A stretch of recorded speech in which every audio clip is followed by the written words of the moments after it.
things you really do want to know on the Dr. Dennis Show. Hey, what about me? Welcome to the Dr. Dennis Show. I'm Brian Kirby. This is Dr. Dennis Teehan. Dr. Dennis Teehan, how are you doing today? I'm doing great, Brian. How are you? I'm well. You always ask me that, and I never really have an answer because I don't think about it too much. Well, it's great to be back here. I'm glad we're here recording today. Looking forward to what I think will be a great episode. Dr. Dennis Teehan, for those that don't know, is a board-certified medical doctor. You have a degree in, you are board-certified in preventive medicine, and you also hold a master's degree in public health from the Harvard School. That's correct. All right. With concentration in environmental health. I've been promising for a couple of months now to do a brain supplement report. And the reason it's taken so long is there's a lot of information out there, believe it or not. Yeah. And when I say a lot of information, there's a lot from the supplement manufacturer side, but I don't know if you know this, but the FTC has been involved. Yes. The FDA has been involved. Yes. And the Government Accounting Office has been involved. And AARP formed their own special commission, the Global Council on Brain Health Supplements, to look into this. Yes. This was much bigger than I thought. It seems that this particular issue has really garnered a lot of scrutiny from a lot of places and maybe gotten some of the regulatory agencies to take interest in the whole supplement industry as a whole, which is probably long overdue and great thing. Their hands, we won't get too much into this, but the FDA's hands are kind of tied due to the 1994 Dietary Supplement Health Act. We'll talk about that maybe later, but the brain health supplement thing, I find it especially concerning because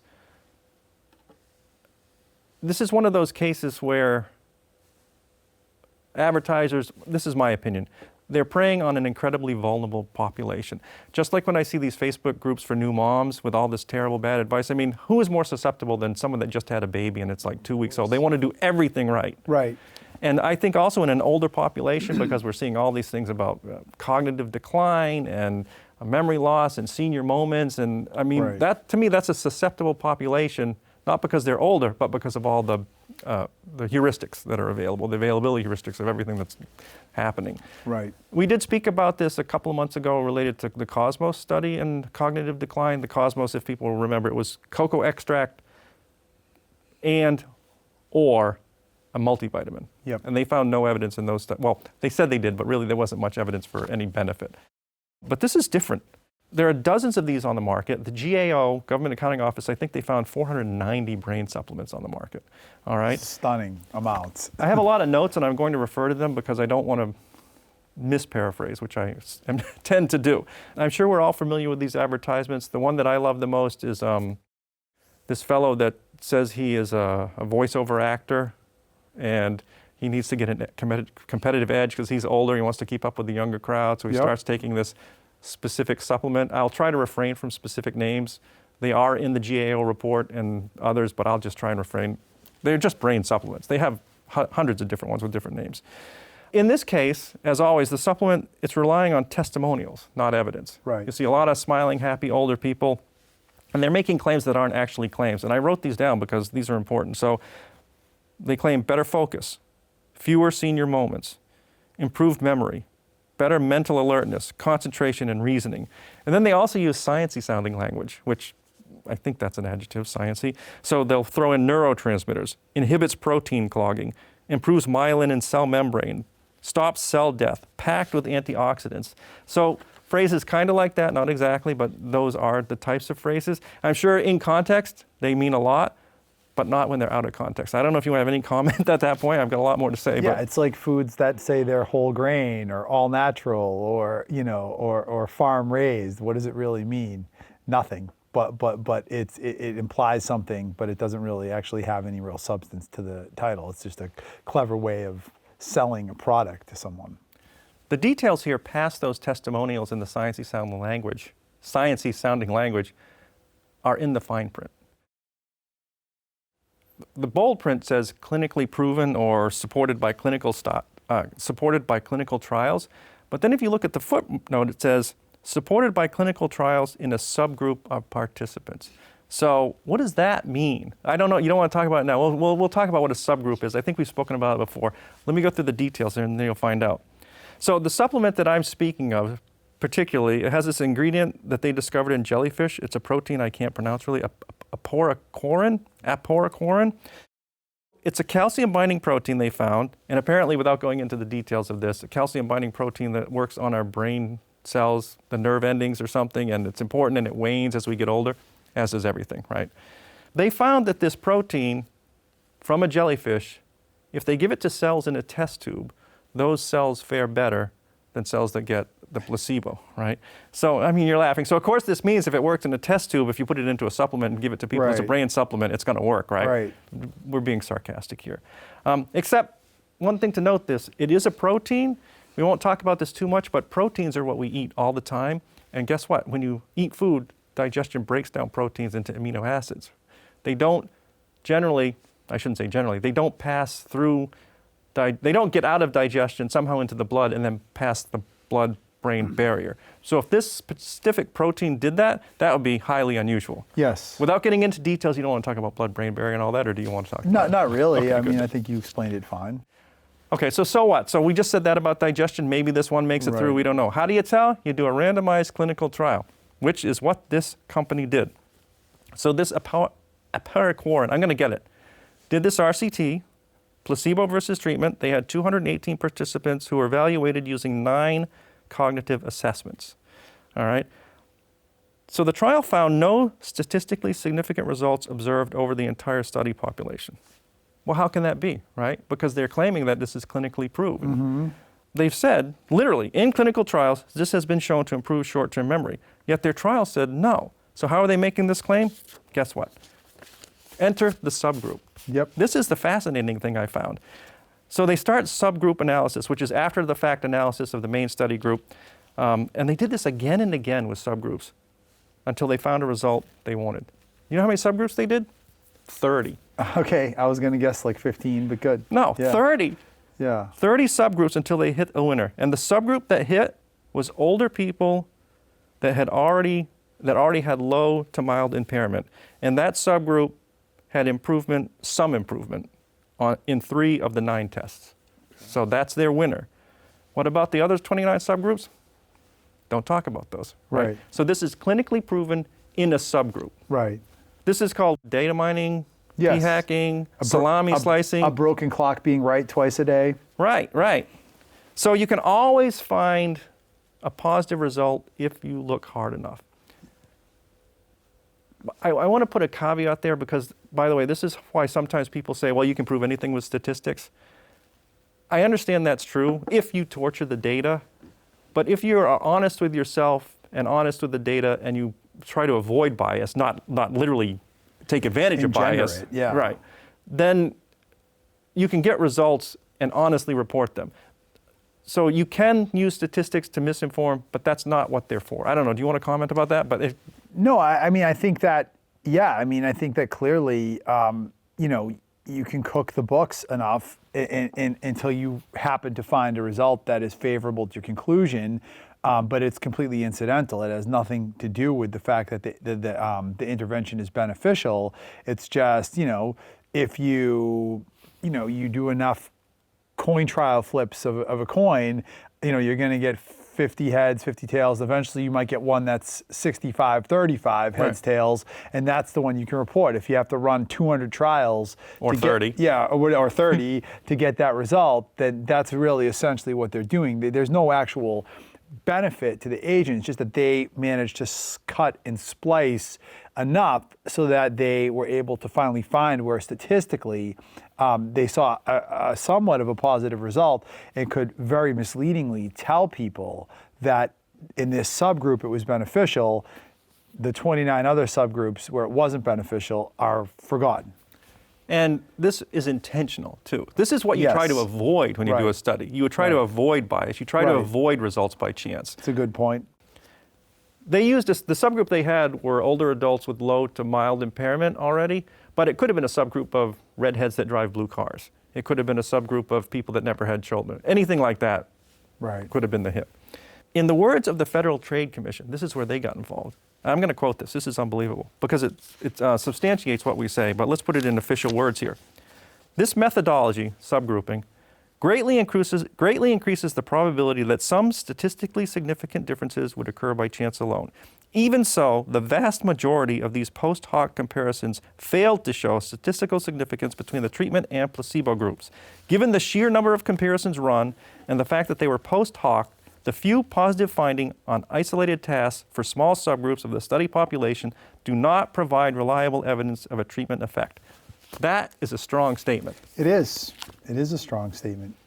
It's not only that, though. This is what their studies also found that went underreported. Adverse events. Heart arrhythmias, chest pain, vertigo, tremors, seizures, strokes, hospitalizations, yet they didn't report any of these. Right. Interesting. Now, you could say, well, this is in older adults, so you're going to see a lot of them anyway. Maybe Right. that's how they got away with it. There's probably a little bit more of a bias here because this study was paid for and conducted by the company.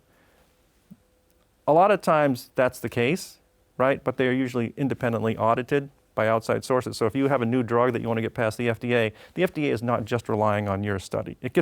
I don't know, do you want to, maybe I'm speaking too generally here, but they undergo independent audits by other agencies. They don't take the company's word for it. And the FDA looks at the data. Right. Well, they do, but I know there have been notable examples of drug companies and legitimate academic institutions, presenting certain studies to the FDA and putting others in the file cabinet. I mean, I think that there's been some very prominent examples of that. I think that anyone on antidepressant medication should read a paper called The Emperor's New Drugs by a psychologist in Connecticut. I believe his name is, I forget it. I don't want to misstate We have a whole his name. show coming up on antidepressants. Yeah, so we can talk about that more. But like there, in that case, like he used Freedom of Information Act to basically sequester unpublished drug trial data around antidepressants, and he was able to show that when you factored in all the unpublished data on many commonly used antidepressants, the effects were oftentimes not greater than placebo. So drug companies for years do this, where they might not publish a study that has a finding. They might run multiple studies until they get the finding they want and then publish. This is an extreme example. Here's something that I found astounding, right? This is the kicker. So to tout the safety profile, which they also have to complete. I guess they don't have to complete it, but if you're doing for drug, you do. So the company did these clinical trials. They found that it wasn't an allergen because they want to be safe, so people won't have an allergic reaction to it. But also in the safety profile, they reported that, I'm sorry, I can't help but laugh, that it's easily digested into amino acids and small peptides. So their own study refutes the first claim they make that it'll avoid digestion and get through the blood-brain barrier to your brain. Right. Their own study refutes what their claim is. Right. That to me was just unbelievable. On that note, this company got into a bit of trouble with the FTC and the FDA.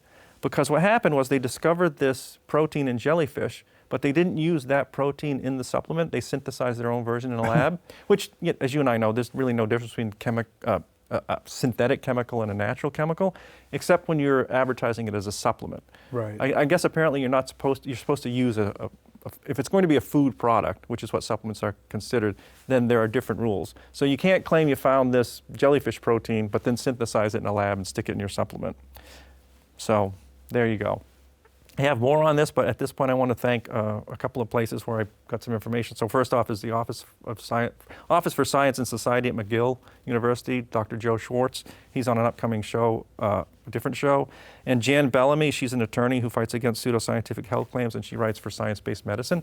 So I looked into a lot of the original sources, but there are also a lot of people that have investigated this and paraphrased. So I paraphrased some of what they did, and I looked at the original sources for that little bit.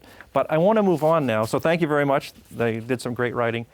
If you think I'm a bit biased and a little bit full of it, I want to go back to the AARP's Global Council on Brain Health Supplements. It's the commission that they organized specifically to look into this.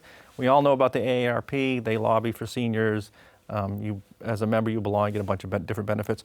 But this is one of the things that they do. And I changed our screen here because they gave me permission to use this graphic. And they are not mincing words here, but let me summarize it in what their Senior Vice President for Policy, Sarah Lentz-Locke, so she was the Executive Director of this Global Council on Brain Health Supplements. This is what she said. Supplements for brain health appear to be a huge waste of money for the 25% of adults over 50 who take them. The people taking these pills are spending between $20 and $60 a month flushing dollars down the toilet that could be better spent on things that actually improve their brain health.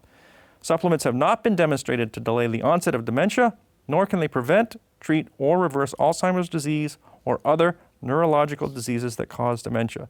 Brain health supplements have not been established to maintain thinking skills or improve brain function. Their analysis was on just 6 supplements marketed for brain health. $93 million a month.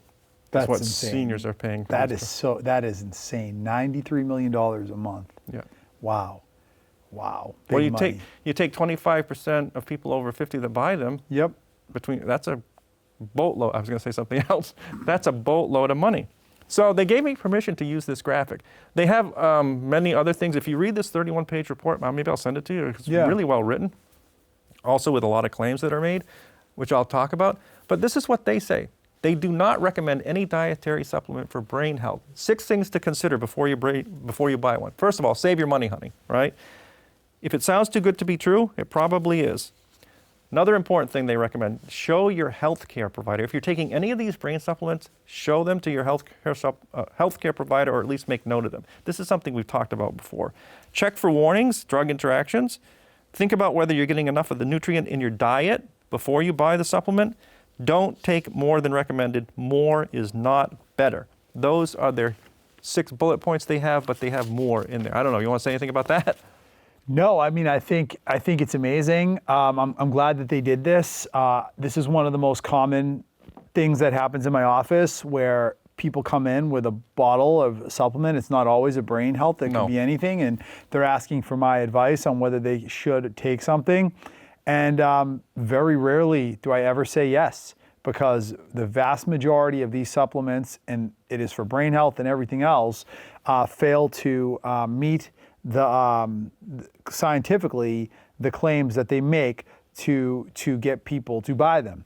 And if it was as easy as taking a pill to protect and promote brain health, then your doctor would be prescribing it for you if there was good scientific literature to support that. But the reason why most doctors would not recommend or support or use these supplements is because there is little to no scientific literature supporting their use, and in actuality, oftentimes there is the opposite. There is actual legitimate possibility of adverse effects. I have had patients taking supplements that have put themselves in medically dangerous circumstances from their supplements, legitimately medically dangerous, where I can detect and find abnormalities. Is this from the supplement, you think, or from interaction with another drug? From the supplement. Oh. Yes, there are some of these supplements are very physiologically powerful, and you don't know if it's not approved by the FDA, if it hasn't been scrutinized, if it's not being recommended to you by your doctor, then I would approach it with extreme skepticism and caution before I put anything in my body. If you go to Amazon or any place and look up brain health supplements, you'll find dozens and dozens and dozens of these.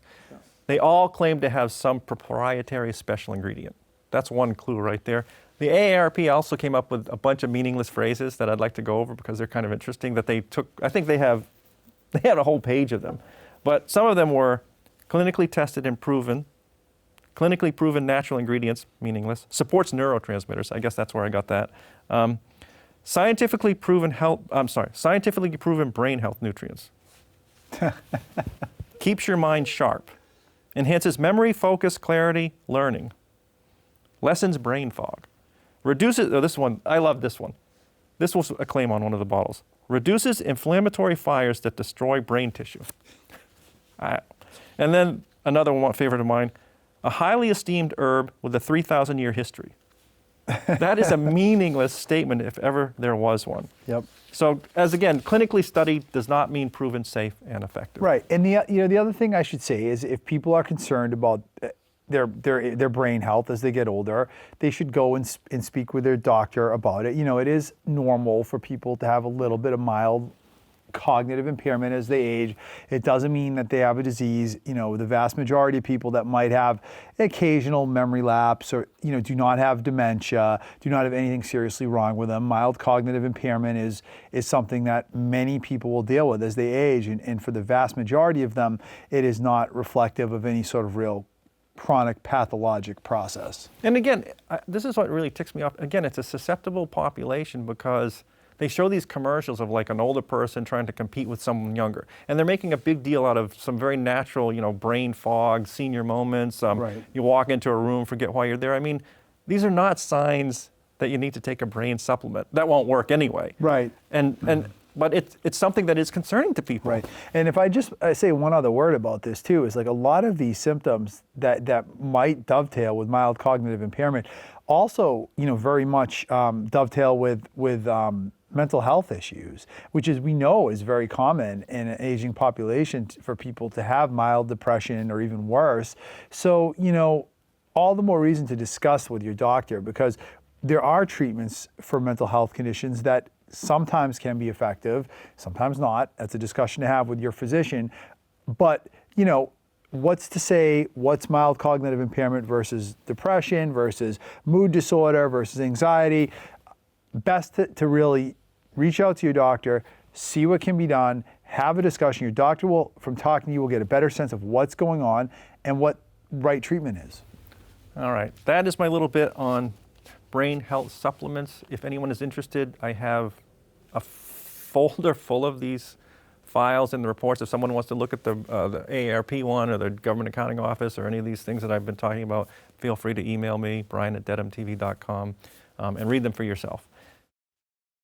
Talk about the things you really do want to know on the Dr. Dennis Show. Hey, what about me?